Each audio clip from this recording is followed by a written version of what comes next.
اعوذ باللہ من الشیطان الرجیم بسم اللہ الرحمن الرحیم الحمد للہ رب العالمین والصلاة والسلام علی سید الانبیاء والمرسلین وعلی آل سید الانبیاء والمرسلین وبارک وسلم۔ بسم اللہ الرحمن الرحیم رب اشرح لی صدری ویسر لی امری واحلل عقدۃ من لسانی یفقہوا قولی۔ بسم اللہ الرحمن الرحیم۔ الرحمن علم القرآن، اس کے معنی یہ ہے کہ رحمان نے اپنے محبوب صلی اللہ علیہ وآلہ وسلم کو قرآن کا علم دیا۔ خلق الانسان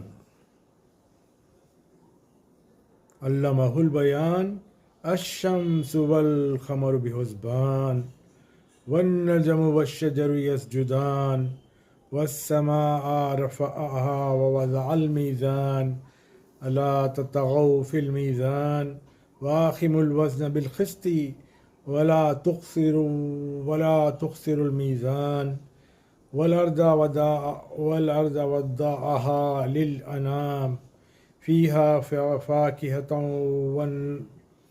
والنقل ذات الأكمام والحب ذو العصف والریحان فبأي آلاء ربكما تكذبان۔ دیکھیے، اللہ تعالیٰ نے اپنے محبوب کو قرآن کا علم دیا۔ پہلے لوگ کیا کرتے ہیں، اپنی اولادوں کو راکٹ سائنس کا علم سکھاتے ہیں، کمپیوٹر سائنس، فلانا سائنس، ڈمکانا سائنس، میڈیسن، ڈینٹسٹری۔ ارے بھیا، پہلے قرآن کا علم دو، قرآن کا علم سکھاؤ، پھر بعد کے باتیں سیکھو۔ بعد کے تمام سائنسز آسانی سے سمجھ میں آ جائیں گے۔ جس کو قرآن کا علم باضابطہ معنوں کے ساتھ معلوم ہے، ان کے لیے دنیا کا ہر علم آسان ہے، آسان ہے، پانی کی طرح آسان ہے، بشرطیے کہ پراپر طریقے سے قرآن کا علم سکھانا اپنی اولادوں کو۔ پھر اللہ تعالیٰ کیا فرماتے ہیں اس کے بعد کہ اللہ نے انسانیت کی جان، یعنی کیا خلق الانسان، انسانیت کی جان محمد رسول اللہ صلی اللہ علیہ وآلہ وسلم کو پیدا کیا، خلق کیا، بنایا۔ پھر علمہ البیان، اپنے محبوب کو بیان سکھایا، بولنا سکھایا۔ پھر اللہ پاک فرماتے ہیں سورج اور چاند حساب سے ہیں، ستارے اور پیڑ سجدہ کرتے ہیں، اور آسمان کو اللہ نے بلند کیا اور ترازو کو قائم کیا کہ ترازو میں بے اعتدالی نہ کرو، امبیلنس پیدا مت کرو، بے اعتدالی پیدا مت کرو، نہ کرو، انصاف کے ساتھ تول قائم کرو اور وزن نہ کم کرو۔ زمین رکھی مخلوق کے لیے، اس میں میوے اور غلاف والی کھجوریں ہیں، اور بھس کے ساتھ اناج اور خوشبو کے پھول رکھے۔ پھر فرمایا اے جن و انس، تم دونوں اپنے رب کی کون کون سی نعمت کو جھٹلاؤ گے؟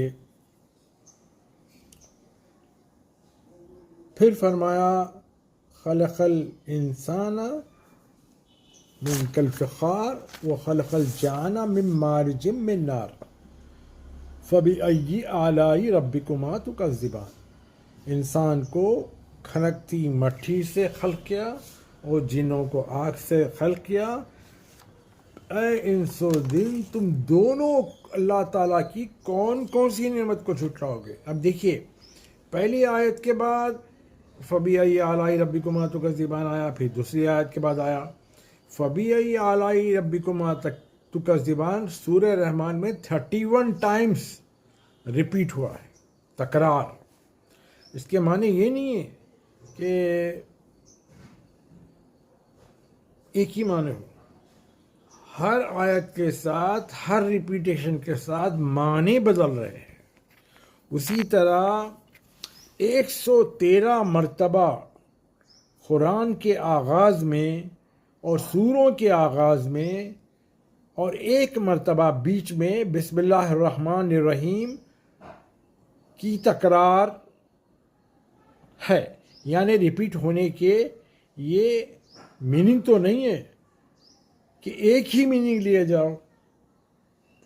ہر آیت کے ساتھ، ہر سورے کے ساتھ ایک نیا لطف ہے، ایک نیا آغاز ہے، میننگ بدل رہے ہیں، معجزہ ہے۔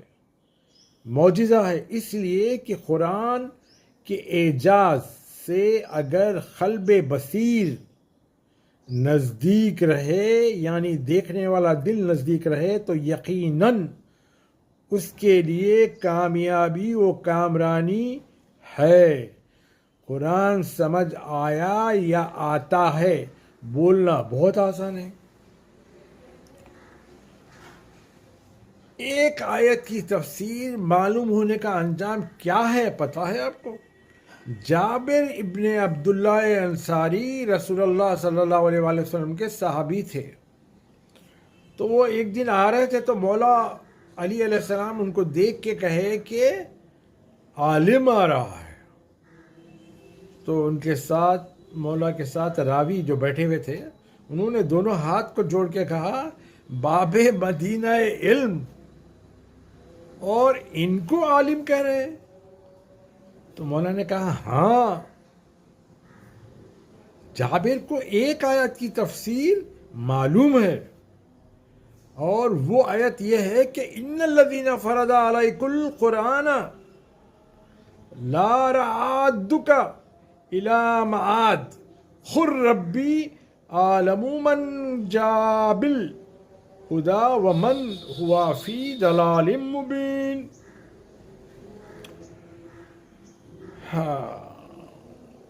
پھر فرمایا عالم قرآن نے، یعنی مولا علی نے فرمایا جابر اس آیت کی تفسیر جانتے ہیں اور جابر اس آیت کے عالم ہیں۔ جابر ابن عبداللہ کی زندگی گزر گئی رسول اللہ کی چوکھٹ پر، پوری زندگی نبوت کے آستانے پر گزر گئی، اور ان کو ایک آیت کی تفسیر معلوم ہے فقط، اور عالم قرآن اس کو عالم کہہ رہے ہیں۔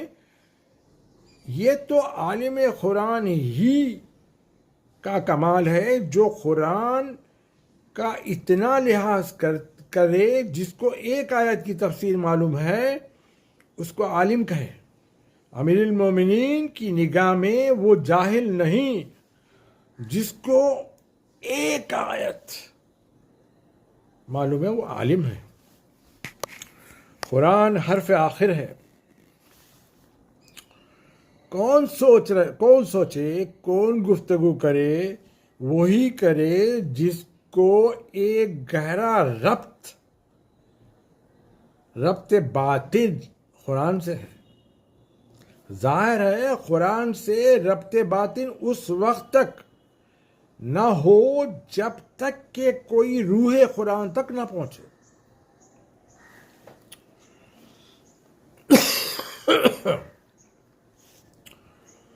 کوئی روح قرآن تک نہ پہنچے، حقیقت قرآن تک نہ پہنچے، اس کو ربط حاصل نہیں ہوتا۔ آیتیں پڑھتے ہوئے سب کو سنتا ہوں، حفظ کا عالم تو آپ سب نے بھی دیکھا ہے، مگر آپ کو معلوم ہے؟ امام باقر علیہ السلام سے راوی، یعنی یہ چیز روایت کرنے والے نے پوچھا، اس نے کہا کہ مولا میں جو ہے نا حافظ قرآن ہوں، میں نے پورا قرآن حفظ کیا ہے۔ امام نے کہا بڑی خوشی ہوئی سن کے، بڑی خوشی کی بات ہے، مگر پھر بھی قرآن دیکھ کے پڑھا کرو۔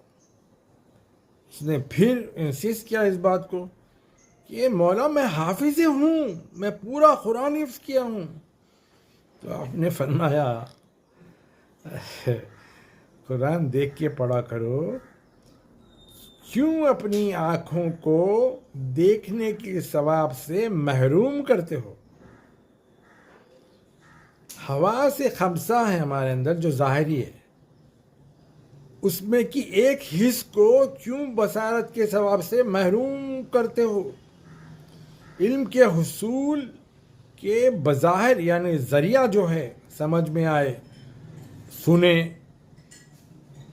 سننے کی ایک حص ہے، دیکھے، چکھے،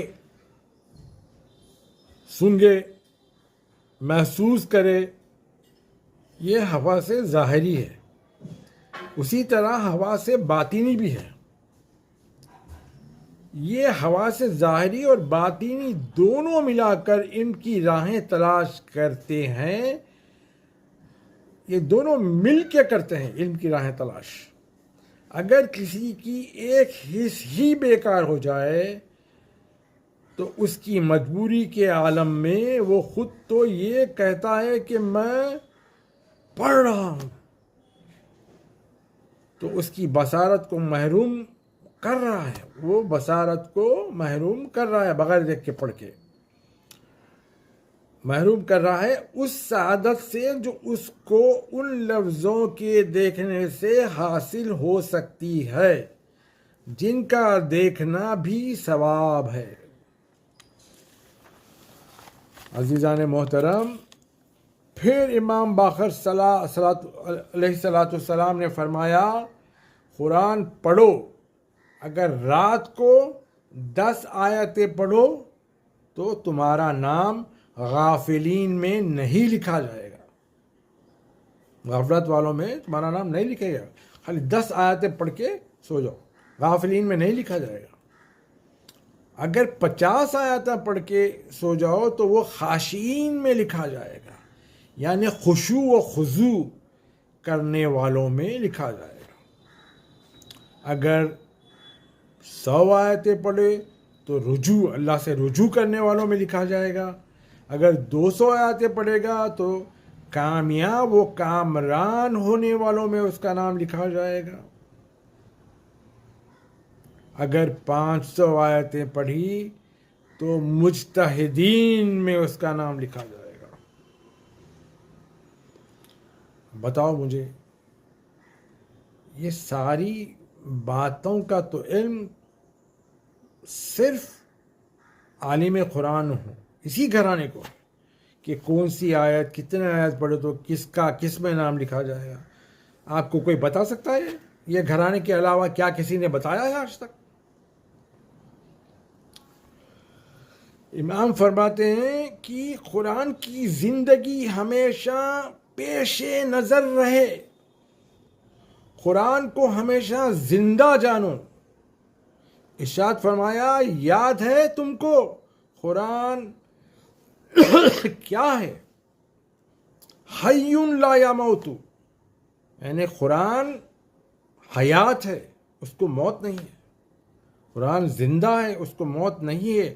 اب اگر کوئی قرآن کو زندہ سمجھے تو کتنا ادب کرے، کتنی تعظیم کرے، کتنی احتیاط کرے، کس طرح سے پڑھے، کس طرح سے سمجھے۔ اس کے بعد امام باقر علیہ السلام نے فرمایا، اس کی کوئی آیت مردہ نہیں ہے۔ فرعون مر گیا مگر اس کے لیے جو آیت آئی ہے قرآن میں وہ زندہ ہے۔ محی الدین ابن عربی ایک اللہ کے ولی گزرے ہیں جن کا نام شیخ الاکبر بھی، جن کو شیخ الاکبر بھی کہا جاتا ہے۔ وہ وحدت الوجود کو بھی بہت پروپوگیٹ کرے تھے، لا معبود الا ہو، لا مقصود الا ہو، لا موجود الا ہو۔ وہ شیخ عبد القادر جیلانی کے روحانی فرزند کہلائے جاتے ہیں۔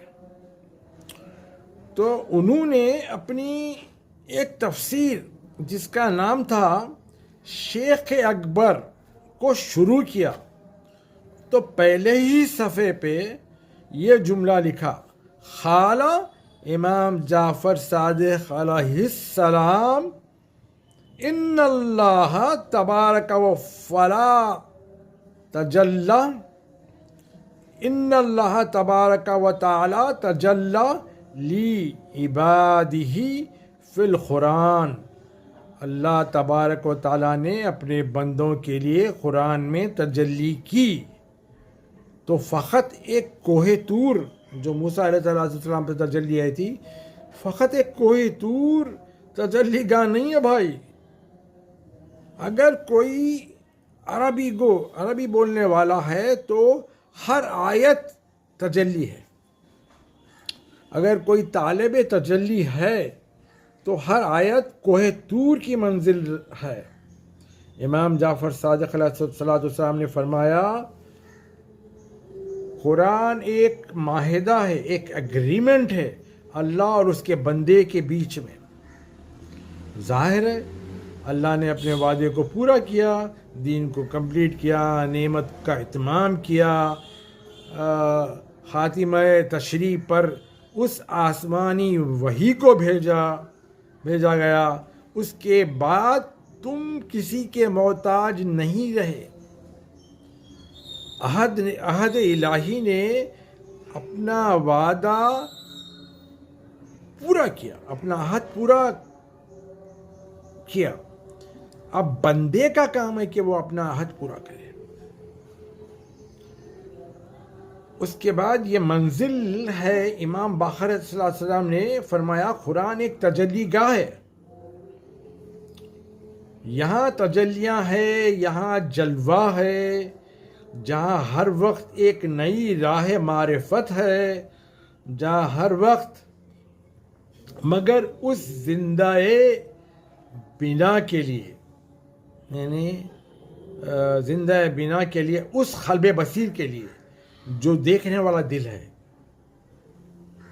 اس بلیف کے ساتھ قرآن کو ہاتھ میں لیں کہ یہ معجزہ الہی ہے، یہ ہادی ہے، یہ شافی ہے، یہ مبشر ہے، یہ نذیر ہے، یہ نور ہے، یہ ذکر ہے، یہ صراط مستقیم ہے، یہ رحمت ہے. اور یہی قرآن ہے. ایک انسان اس راہ کو ڈھونڈ سکتا ہے جو آپس کے ڈفرینسز، جو فرقوں کے ڈفرینسز ہے، جو آپس کے ڈفرینسز ہے، اس کو کیسے دور ہو سکتے ہیں، آپس کے جھگڑے کیسے ختم ہو سکتے ہیں، کس طرح اپنی ضرورتوں کو قرآن کی مدد سے تکمیل کیا جا سکتا ہے. اسی قرآن سے ڈھونڈ سکتے ہیں کہ یہ اس وقت ہی ممکن ہے. قرآن کو رسول اللہ صلی اللہ علیہ وسلم کے ساتھ ملا کے دیکھیں تو یہ معجزہ اپنے آپ کو واضح کرتا ہے. ورنہ عقل انسانی ہیلپلیس ہے، عاجز ہے. قرآن تو عقل انسانی کو عاجز کیے ہوئے ہے. سمجھ میں نہیں آئے، سمجھ ہی میں نہ آئے. موسیٰ علیہ السلام کا اگر عصا سمجھو آپ کے ہاتھ میں دے دیے تو آپ کیا کریں گے؟ ظاہر ہے اژدہا تو نہیں بنائیں گے،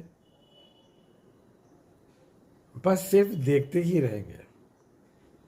وہ موسیٰ علیہ السلام کا عصا کو بس ہسٹری بنا کے رکھ دیں گے، آپ ہسٹری بن کے رہ جائے گا. اور آپ کچھ بھی نہیں کر سکتے، نہیں کر سکیں گے. اس لیے فرمایا کہ قرآن کو رسول اللہ کے ساتھ ملا کے دیکھو، اس کے بعد ہی تم کو قرآن کی حقیقت تم پہ کھلے گی، تجلیوں کا علم ہوگا. بہرحال اس کے بعد ایک کنفیوژن ہے، میرے کو ایک کنفیوژن ہے، اس کو بھی آج کی تقریر میں ختم ہو جانا چاہیے. تو میرا کنفیوژن بہت سارے لوگوں کا کنفیوژن ہوگا، یہ جب میرے کو ہے تو اور بھی لوگوں کو ہوگا. تو میں اپنا کنفیوژن کے ساتھ ساتھ اور لوگوں کا بھی کنفیوژن دور کرنے کی کوشش کروں گا. سب سے بڑا کنفیوژن ہمارے سامنے محبت الہی کا ہے. اللہ کی محبت. کوئی کہتا ہے کہ ہم اللہ سے محبت کرتے ہیں, ہم اللہ کے پیارے ہیں, ہم اللہ کو دوست رکھتے ہیں, ہم پہاڑ کی چوٹی پہ بیٹھ کے اس سے لو لگائے ہوئے ہیں. کوئی تہجد میں سجدے کر رہا ہے. یعنی محبت کے اتنے طریقے ہیں. کوئی ننگے بدن چوراہے پہ کھڑے ہو کے جو نا یہ کہتا ہے کہ یہ محبت کی آخری منزل ہے. یہ بھی محبت ہے, وہ بھی محبت ہے. کوئی سجدے کر کے کہہ رہا ہے محبت ہے, کوئی سجدوں سے بھاگ کے کہہ رہا ہے کہ محبت ہے. کنفیوژن ہو گیا نا. اب محبت ایکچولی ہے کیا, اس کے اندر کنفیوژن ہو گیا نا. اللہ کس کو محبت کرتا ہے, یہ تو کنفیوژن میں آ گئی بات. اب اپن کوشش کریں گے قرآن سے یہ کنفیوژن کو دور کرنے کے لیے کہ اللہ محبت کس سے کرتا ہے. تو اس کو پہلے جاننے کے لیے یہ دیکھنا پڑے گا اللہ کس کو محبت نہیں کرتا ہے. پہلے اس کو دیکھنا پڑے گا. سورہ بقرہ سے لے کے سورہ ناس تک ہم کو یہ دیکھنا پڑے گا اللہ کس کس سے محبت نہیں کرتا ہے.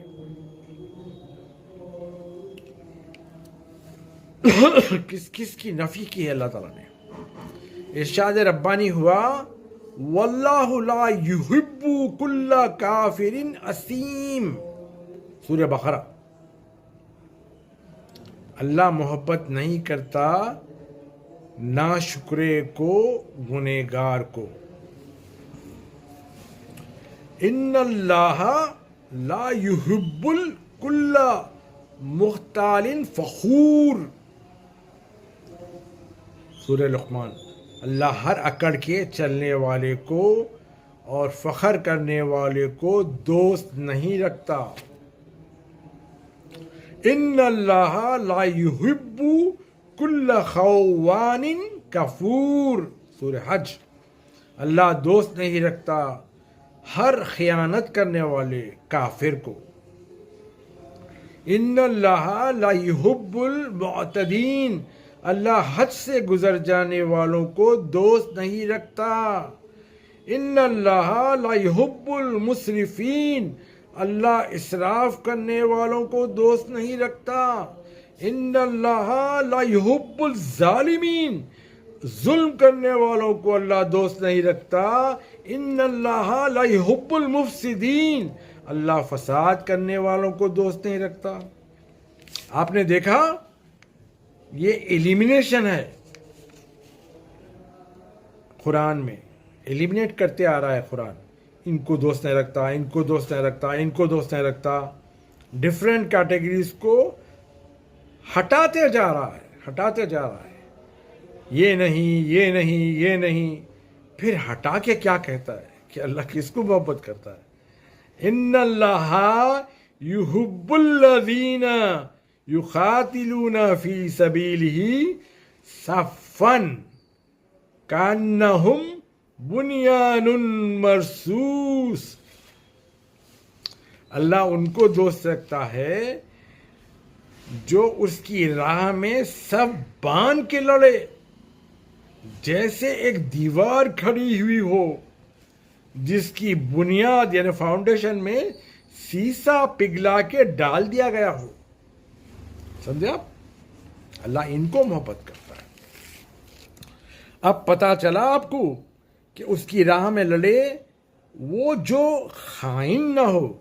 جہاں ایلیمینیشن سٹارٹ ہوا تھا نا کہ یہ نہ ہو, یہ نہ ہو, اس کو دوست نہیں رکھتا, اس کو دوست نہیں رکھتا, اس کو دوست نہیں رکھتا. تو اب یہاں پہ پتہ یہ چل رہا کہ قرآن یہ بتا رہا کہ اس کی راہ میں لڑے وہ جو خائن نہ ہو. وہ ظالم نہ ہو، جو ناشکرانہ ہو، جو کذاب کاذب نہ ہو، جو حد سے گزرنے والا نہ ہو،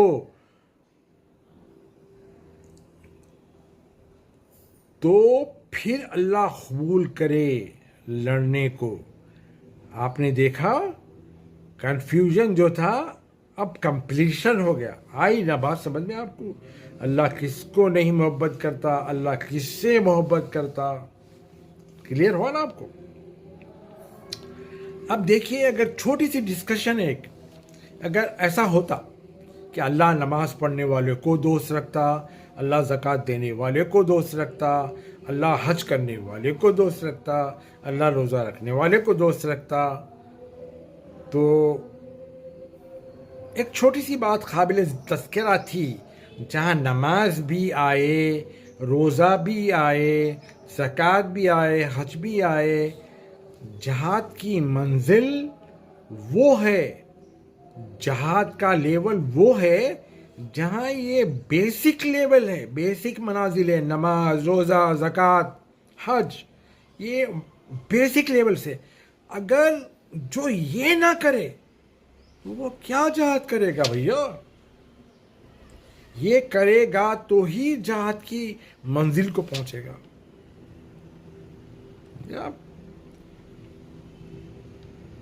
بندگی کی انتہا ہے، مجاہد ہونا آسان نہیں ہے، بندگی کی انتہا ہے، وہ بندگی کا کمال ہے۔ جہاں معراج پہ بندگی جا رہی ہے، سب کچھ لٹا کے، سب کچھ نظر کر چکا، اب یہ سر لے کے آ رہا ہوں یا اللہ، یہ منزل ہے مجاہد کی۔ مولا حسین علیہ السلام جب کربلا میں سب کچھ اللہ کی راہ میں قربان کر دیے تھے، اپنی اولاد، ہر چیز قربان کر دیے، جب کر چکے تو کہا پروردگار اب میں سر لے کے آ رہا آپ کے پاس۔ کربلا کا ذکر آتا ہے تو مجھے ایک بات آج تک سمجھ میں نہیں آتی کہ رسول اللہ کے جانے کے بعد کربلا تقریباً 50 سال کے بعد ہوئی ہے، تو لوگوں کو یہ بات سمجھ میں کیوں نہیں آئی، قرآن سمجھ میں کیوں نہیں آیا کہ اللہ ایکچولی کس سے محبت کرتا ہے؟ وہاں مولا حسین حج کو جو نا عمرے میں کنورٹ کر کے جا رہے تھے، تو لوگوں نے کہا کہ حج کیسا چھوڑ کے جا سکتے ہیں آپ؟ تو لوگوں کو اس زمانے میں بھی اسی میں اٹکے ہوئے تھے، وہ لوگ سمجھ رہے تھے کہ حج زیادہ بڑا عبادت ہے۔ حج کرنے والوں سے اللہ نے محبت کرنے کا وعدہ تو نہیں فرمایا، پھر یہ لوگ کیسے تھے؟ زبانی جمع خرچ کر رہے تھے کہ آپ نہ جائیں، آپ نہ کریں، آپ یہ نہ کریں، آپ وہ نہ کریں،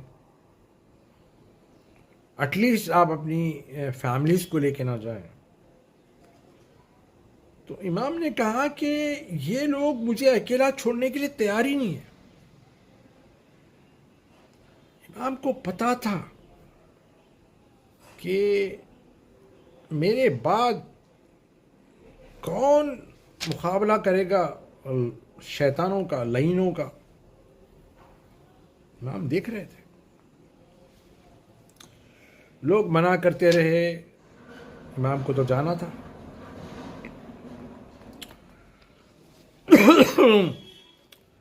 وارث قرآن سفر کے لیے نکل رہے ہیں، سب کو پتہ ہے کہ یہ یزید ملعون کے لوگ امام کے خون کے پیاسے ہیں، مگر باطل سے جہاد کو کوئی تیار نہیں۔ بڑے بڑے نامور لوگ تھے اس زمانے میں وہاں پہ، ان میں بڑے پائس، بڑے نیک اور بڑے بڑے نام ہیں، میں نام لینا مناسب نہیں سمجھتا۔ ان میں سے تو کچھ ایسے تھے جو یزید، بڑے لوگوں میں اپنی جان کو ڈر کے یزید جیسے ملعون کی بیعت کر لیے تھے، یعنی اللہ کے راستے میں جان نہیں لٹائی۔ ان کو ملعون کے ساتھ ہر بات پہ اگری کر لینا منظور تھا ان کو، لیکن اپنی جان بچانا تھا، جو کہ ایک دن جانی ہی تھی اور چلی گئی۔ بس اتنے مسلمان اتنے ہی تھے کہ میں سوچتا ہوں کہ صرف 72 جو اللہ کی محبت کے دائرے میں آتے تھے. اس میں سے بھی ایک 6 مہینے کا مجاہد بھی تھا. جب اس نے آواز تو نہیں امام حسین کی حل من ینصرکم، ہے کوئی مدد کرنے والا، تو حضرت زینب فرماتی ہیں کہ علی اصغر علیہ السلام اپنے آپ کو جھولے سے گرا دیا. تبھی تو امام نے لے کے آیا شہادت کے لیے، تو کیا ضرورت تھی لانے کی. وہ 6 مہینے کے بچے کو اللہ کی محبت کا پتہ تھا، کیونکہ وہ عالم قرآن کے گھرانے کا تھا. لیکن بڑے بڑے لوگوں کو جو نا پتہ نہیں تھا. بہرحال شاید ان کو قرآن اور وارث قرآن صحیح سمجھ میں نہ آئے تھے، شاید ان کے کانوں پہ پردے تھے، شاید ان کے دلوں پہ مور لگی ہوئی تھی. اب ایک کوشچن ہے میرے مائنڈ میں، کیا رسول اللہ ان کی شفاعت کریں گے؟ واللہ اعلم. بس ہے، شاید وہ قیامت کے دن میرے مائنڈ سے وہ کوشچن کا آنسر آئے گا، مجھے دکھے گا، ملے گا. اور یہی قرآن کہتا ہے سورہ صف کی آیت میں، ان اللہ لا یحب الذین یقاتلون فی سبیلہ صفا کانہم بنیان مرصوص.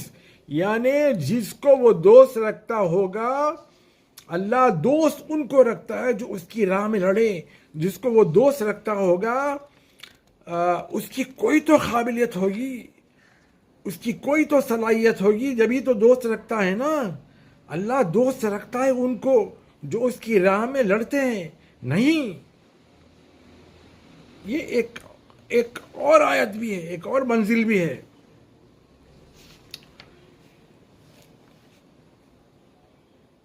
کہا جہاں ہم دوست رکھتے ہیں ان کو، وہ بھی ہم کو دوست رکھتے ہیں. اور وہ آیت یہ ہے، یا ایھا الذین آمنوا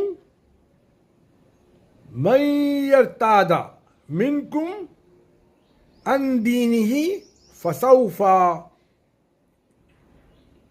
یأتی اللہ بقوم یحبہم ویحبونہ. وہ اللہ سے محبت کرتے ہیں، اللہ ان سے محبت کرتا ہے. دیکھا، برابر کی محبت ہے یہاں پہ. تو ظاہر ہے اب کوئی اس صفت کے ساتھ ایک موقع پہ، خیبر کے موقع پہ، اس صفات کے ساتھ کوئی خیبر کے موقع پہ باہر آ جائے تو اچھا تھا رات کو. کیونکہ دن میں رسول اللہ نے کہا تھا، جب خیبر فتح نہیں ہو رہا تھا تو دن میں رسول اللہ نے کہا تھا کہ میں کل اس کو جھنڈا دوں گا جو اللہ اس کے رسول سے محبت کرتا ہے اور اللہ اس کا رسول اس سے محبت کرتا ہے. تو زمانے میں جو آلریڈی جھنڈا لے کے جاتے رہے، جا کے آتے رہے، خود ساختہ اللہ کی تلواریں بھی تھیں وہاں پہ، بہت کچھ تھا. اب پتہ نہیں کیا سوچ رہے تھے لوگ اس زمانے میں، ایک انتظار میں آ گئے.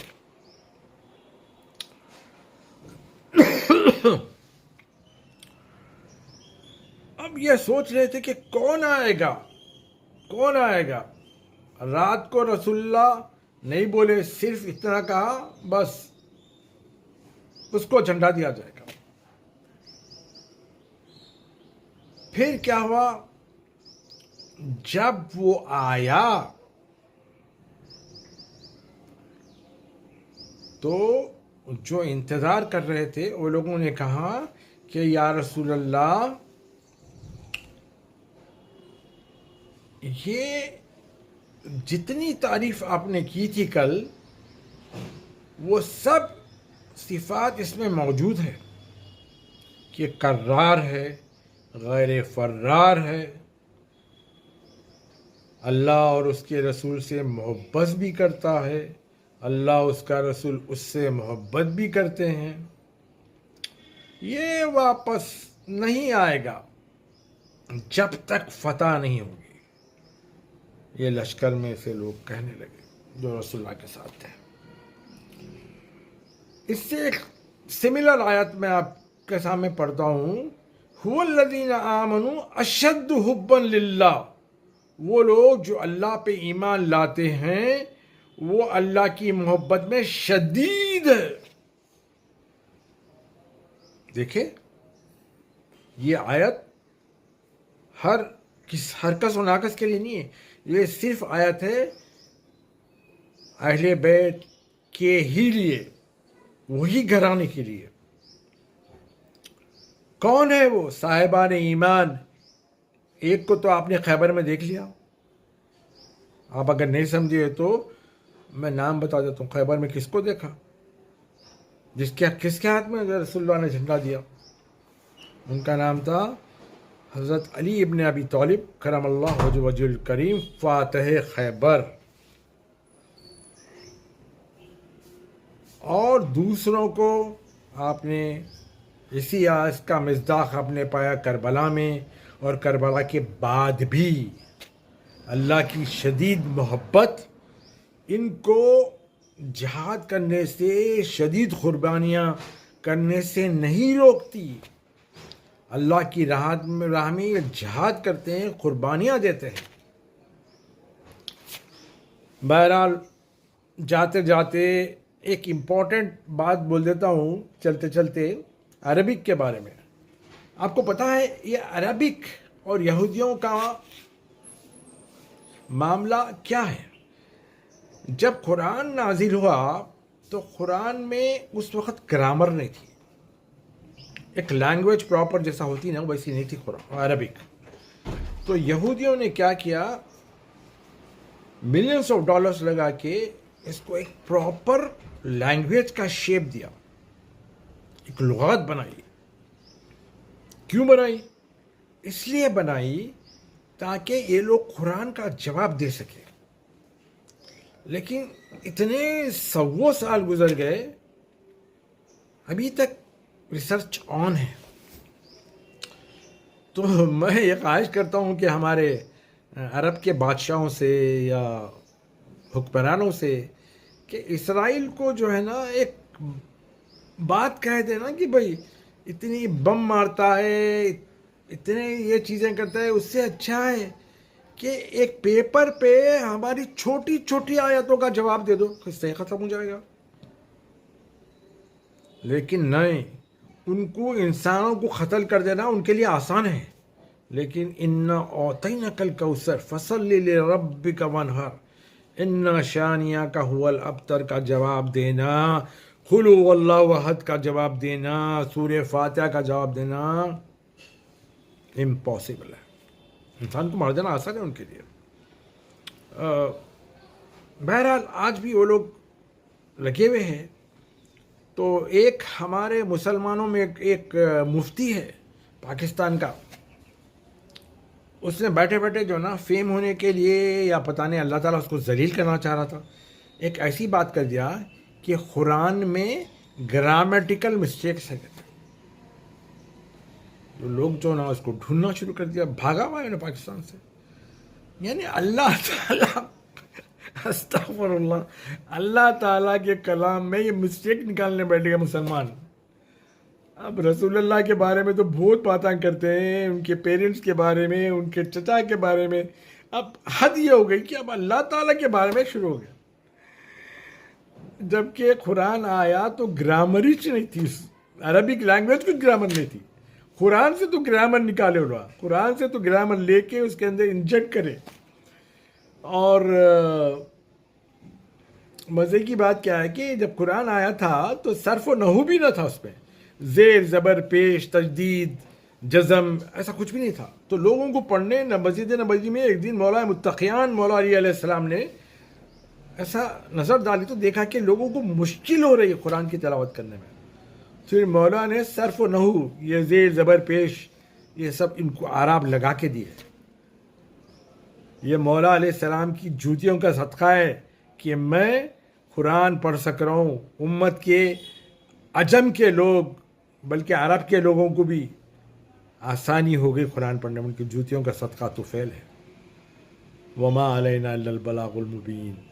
بہرحال آپ لوگ اس ویڈیو کو فارورڈ کرو، جو نالج آپ تک پہنچ رہی ہے اللہ کے اذن سے اس کو لوگوں تک پہنچاؤ. ذمہ داری آپ لوگوں پہ. میں تو اپنی کوشش کر رہا ہوں، جس کو بھیج سکتا ہوں بھیج دیتا ہوں. اللہ سے دعا بھی کرتا ہوں کہ زیادہ سے زیادہ لوگوں تک پہنچائے. مگر تم لوگوں سے ایک ایسا انگوٹھے سے فارورڈ کرنا اگر نہیں ہوتا ہے تو اللہ کو جواب دیتے رہنا. میرے 4 ویڈیو، یہ 5واں ویڈیو ہے. اللہ کو جواب دیتے رہنا. باقی السلام علیکم ورحمۃ اللہ وبرکاتہ.